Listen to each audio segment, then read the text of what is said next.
Thought I'd show you a simple little setup I have for doing dados and rabbits. And so that's a dado, and if we're in the edge of a board, you call it a rabbit. Either way, the idea is to be able to fit two pieces of stock together like that. I prefer to do it with a router as opposed to the table saw with the dado stack. I find dado stacks to be really annoying to set up and a bit time consuming, so I prefer a router with a collet in it. And I've got about a 1/2 inch down spiral bit. Down spiral bit just reduces tear out. You can see how the cutter is sloping down as opposed to up. And so that means as you cut, it slices the surface of the plank before it hits the bottom. And as a result, you get a cleaner finish. You might spend a couple more bucks on these things, but they're really well worth it. I wouldn't use it for hogging away tons and tons of material. I wouldn't use it for plunge cutting, for instance, necessarily.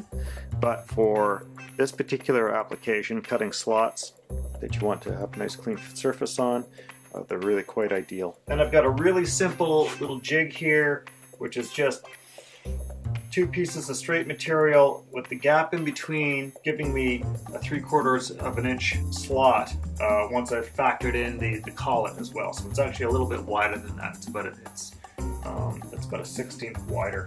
What I like about this little setup is I can stack several boards in it, so it's about 2 feet wide in the center. So here I've got a couple 1x8s, and this clamp is pinching them together. I've justified them up at one end, and so it's going to give me a really nice book-matched slot between these that's going to run from one to the next.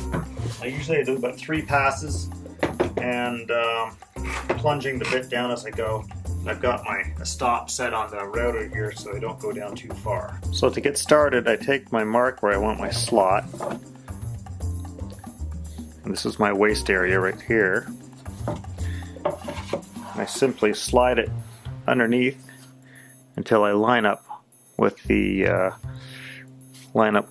dado that's been showing there, and I'm going to slide my other piece in behind it.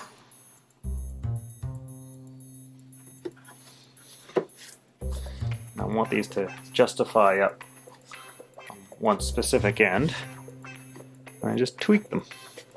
Tweak it around a little until I get it where I need it. When I'm real close, I'll stick a clamp on here. And I like using these parallel jawed bar clamps for this. And I'm not quite on the line, so I'm just gonna take a block and tap it from one end.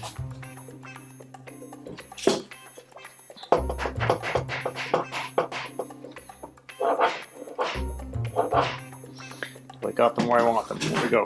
I like to use these F-body clamps to hold it all down.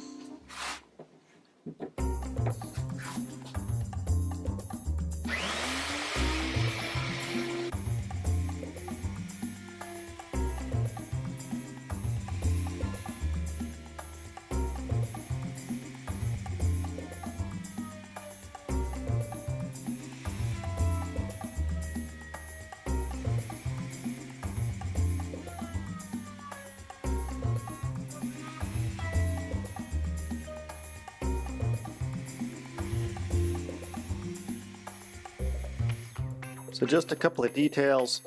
I've got these ears here, which I use to clamp down on the stock itself and pinch it to the table. So I got one on either side. And in this case, my stock is running short, so I just add a piece of scrap the same thickness onto it. And then you can see down here in the slot, I put the markings of where I want my slot up against this little piece in here where there's a bit of slot already cut from doing previous passes. So that's where I justify things up. It's really dead simple, highly repeatable, and fast to set up, and much faster doing it this way than farting around with a dado stack. However, if I was doing large panels, I'd probably switch over to the dado stack. This is good for small, short stuff like this little simple furniture project I got going on here.